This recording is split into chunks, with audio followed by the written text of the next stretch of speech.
नमस्कार दोस्तों आज मैं आपको हिंदू धर्म के बारे में कुछ ज्ञान बताने जा रहा हूँ।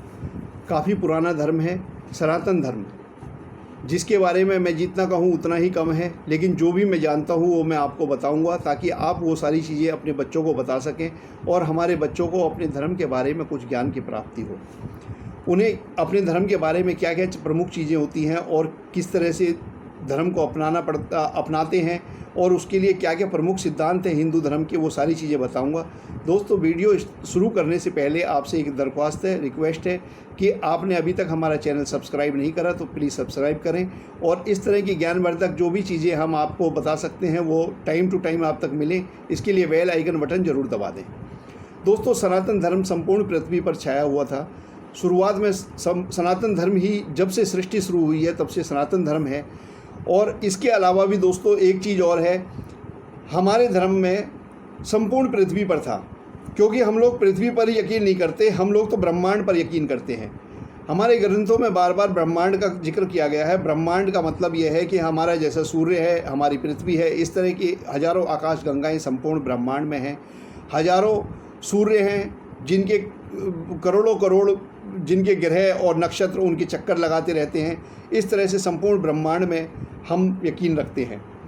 हमारी पहचान है गौ, गंगा, गीता, गायत्री, तिलक, हवन, मूर्ति पूजा, संध्या, जनेऊ, योग और भक्ति। इसके अलावा दोस्तों उगते सूर्य को जल चढ़ाना भी हमारी एक पहचान में माना जाता है। प्रकृति प्रेम हमारी मैं बार बार कह रहा हूँ दोस्तों, क्योंकि मैं खुद हिंदू हूँ इसलिए इस तरह का शब्द मेरे मुंह से निकलना एक स्वाभाविक है। प्रकृति प्रेम, हिंदुओं में तुलसी और पीपल इनकी बहुत ज़्यादा पूजा की जाती है। और इसके अलावा त्रिवेणी संगम में अर्थ होता है जहाँ जहाँ पर तीन नदियाँ मिलती हैं उसे त्रिवेणी संगम कहा जाता है। इस तरह की जगह को बहुत पवित्र माना जाता है।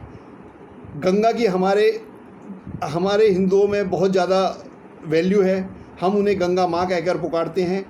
गाय की वैल्यू है गौ को मैंने तो शुरुआत ही गौ अक्षर से की थी। गौ को हम गाय माता कहकर बुलाते हैं। हमारा पूजा स्थल, प्रमुख पूजा स्थल मंदिर होता है, हम मंदिरों में पूजा किया करते हैं। हमारे प्रमुख धर्म ग्रंथ गीता, रामायण और वेद हैं।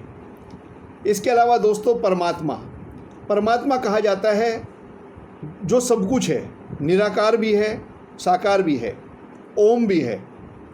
ओम शब्द की हमारे हिंदुओं में बहुत ज़्यादा वैल्यू है।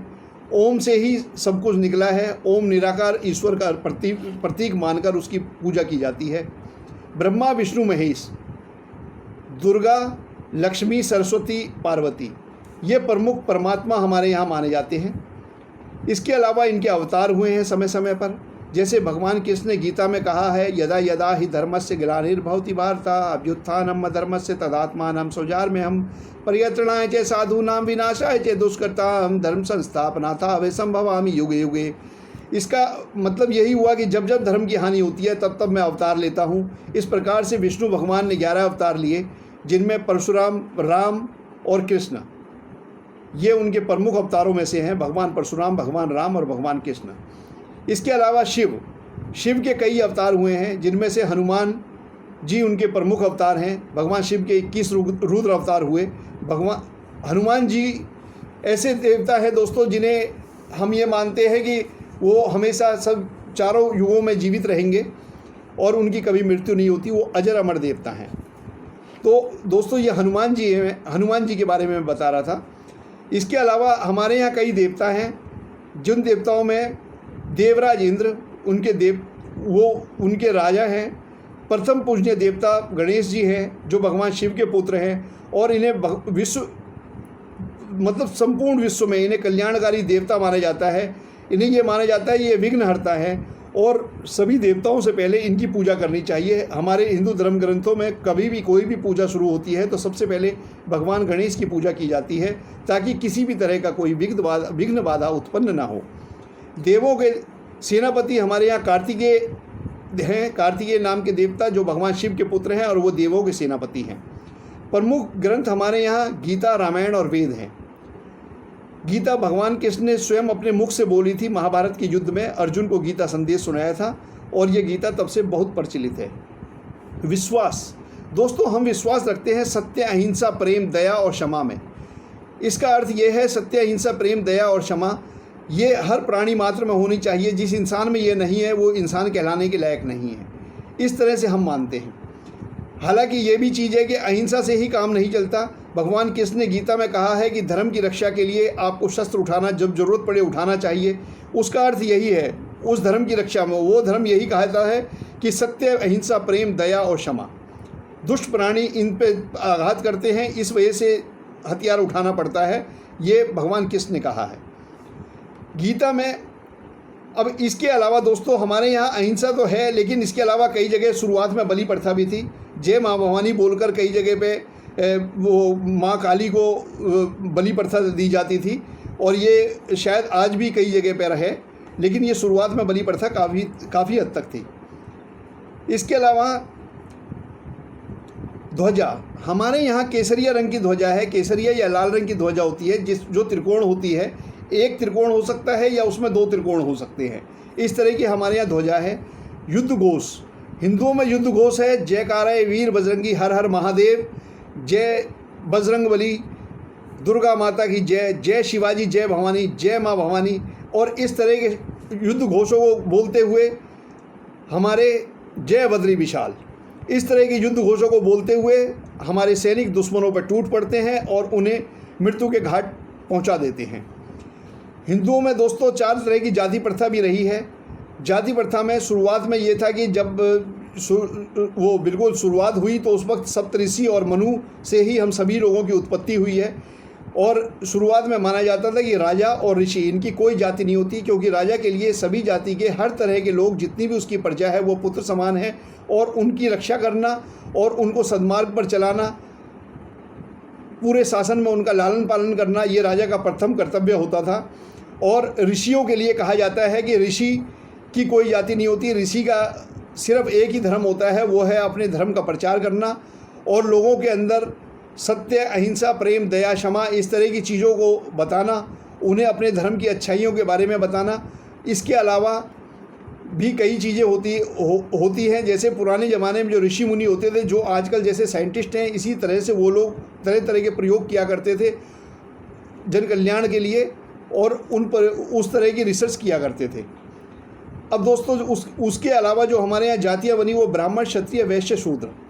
ब्राह्मण लोगों को शिक्षा देते थे, क्षत्रिय लोगों की रक्षा करते थे, जब कभी हमला होता था तो उसकी रक्षा करने का दायित्व तो क्षत्रियों का होता था, सैनिक हुआ करते थे।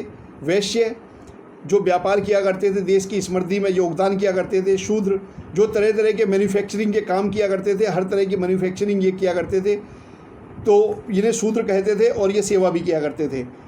दोस्तों, इनमें से कोई भी व्यक्ति अपनी योग्यता के अनुसार उस समय में जाति परिवर्तन कर सकता था। ब्राह्मण वैश्य भी बन सकता था, वैश्य क्षत्रिय बन सकता था, शूद्र वैश्य बन सकता था। कोई भी अपनी जाति परिवर्तन कर सकता था, अपने काम को त्याग कर, दूसरे कर्म को अपनाकर।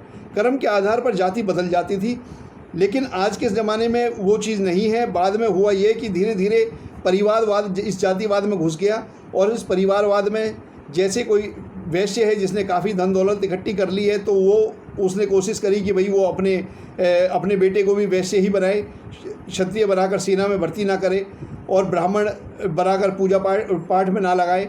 इस तरह से ब्राह्मण ने भी यही सोचा, इस तरह से क्षत्रियों ने भी सोचा, शूद्रों ने भी यही सोचा। सबने अपनी अपनी जाति को जो है अपने हिसाब से डिवाइड कर लिया, और ये जाति प्रथा जो पहले कर्म के आधार पे थी, वो परिवार के आधार पे बनने लगी। और इसकी वजह से दोस्तों कुछ जगह पर 15वीं-16वीं शताब्दी के आसपास या उसके बाद ये ऐसा भी हुआ कि कुछ जगह पर जो लोग छोटे कार्य किया करते थे, छोटी जाति, उन्हें छोटी जाति का बोला जाने लगा, और उनके साथ कई जगह जुर्म और अन्याय भी हुआ। ये जाति प्रथा को ख़त्म करने का सबसे बढ़िया तरीका आज भी यही है कि हर व्यक्ति को उसकी जाति बदलने का अधिकार मिलना चाहिए। इसके लिए मैं सभी से प्रार्थना करता हूं कि अपने यहाँ जिस तरह से पुराने टाइम में था, वही चीज़ आज भी होनी चाहिए। अब दोस्तों, हमारे जैसे सनातन धर्म हम शुरू से कहते आ रहे हैं कि सनातन धर्म संपूर्ण विश्व में फैला हुआ था, बाद में धीरे धीरे भारतीय क्षेत्र में ही रह गया। और सनातन धर्म के 4 अंग प्रमुख हैं, अलग अलग। इसमें से समय समय पर कुछ अंग बने हैं, जैसे जैन, बौद्ध और सिख। ये हमारे प्रमुख धर्म हैं, हमारे हिंदू धर्म की प्रमुख शाखाएं हैं, जैन, बौद्ध और सिख। इसके अलावा दोस्तों हमारे यहाँ 4 युग माने जाते हैं, सतयुग, कलयुग, द्वापर और तृतीया। हमारे यहाँ कुछ प्रमुख मंत्र माने जाते हैं, जिसमें सबसे प्रमुख मंत्र है गायत्री मंत्र। गायत्री मंत्र में कहा गया है ओम भूर्भुवः स्वः तत्सवितुर्वरेण्यं भर्गो देवस्य धीमहि धियो यो नः प्रचोदयात्। इसके अलावा महामृत्युंजय मंत्र है। ये कहा गया है कि व्यक्ति मृत्यु को प्राप्त भी हो रहा हो, उसके ऊपर काल की छाया भी हो तो वो दूर हो जाती है। उसका वो मंत्र है ओम त्र्यंबकम यजामहे सुगंधिम पुष्टिवर्धनम उर्वारुकमे वंदनात् मृत्यु मोक्षे माम तात।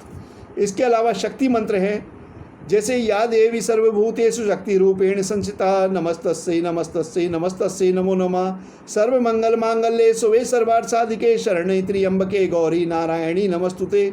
बाकी तो दोस्तों मंत्र हजारों हैं, करोड़ों करोड़ हैं। मैं उनमें से कितने जानता हूँ ये मैं भी नहीं कह सकता, पर मेरे हिसाब से ये प्रमुख 4 मंत्र हैं जिनकी मैं रोज़ाना साधना करता हूँ। तो दोस्तों ये मैंने कोशिश करी थी आपको अपने धर्म ग्रंथ के बारे में बताने के बारे में। अच्छा, और कुछ इस जगह ऐसी हैं, जैसे काशी में भगवान शिव की वजह से काशी हमारा बहुत प्रमुख पवित्र स्थल है। भगवान राम की वजह से अयोध्या हमारा प्रमुख स्थल है। मथुरा भगवान कृष्ण की वजह से बहुत पवित्र स्थल है। और कृष्ण जी ने एक पवित्र स्थल द्वारिका बसाई थी, जो गुजरात में समुद्र पार करके थी, जो आजकल जलमग्न हो चुकी है। तो दोस्तों ये मैंने अपने वो आप सभी को सनातन धर्म के बारे में कुछ बताना चाहा था, और इनमें से मुझे लगा ये बताना क्यों ज़रूरी है, क्योंकि जब मैंने अपने बच्चों से भी कुछ चीज़ें पूछी तो उन्हें शायद इसके बारे में पता नहीं था। तो मुझे लगा कि मैं अपने बच्चों को ही नहीं, सभी को इस बारे में ज्ञान देने की कोशिश करूं। और बाकी तो दोस्तों आप सभी लोग ज्ञानी हैं, सभी लोग अपने धर्म के बारे में अच्छी तरह से जानते हैं। और अगर मैंने इसमें कई कड़ियाँ अपनी तरफ से भी जोड़ दी हैं जो मुझे सही लगी थी, अगर कहीं से किसी भी तरह की त्रुटि हुई हो तो मैं उसके लिए क्षमा प्रार्थी हूँ, हाथ जोड़कर क्षमा प्रार्थी हूँ। और दोस्तों ये ज़रूर है कि मेरी कोशिश यही है कि सभी लोग अपने बच्चों को इस बारे में बताएं और उनका ज्ञानवर्धन करें, ताकि हमारे हिंदू बच्चों को भी अपने धर्म के बारे में कम से कम कुछ ज्ञान तो रहे। कुछ मतलब ये बहुत कुछ ज्ञान है, मतलब थोड़ा सा ज्ञान है, प्रमुख है, इतना तो कम से कम हमारे सभी बच्चों को पता होना चाहिए। तो दोस्तों आज के लिए बस इतना ही। जय माता की।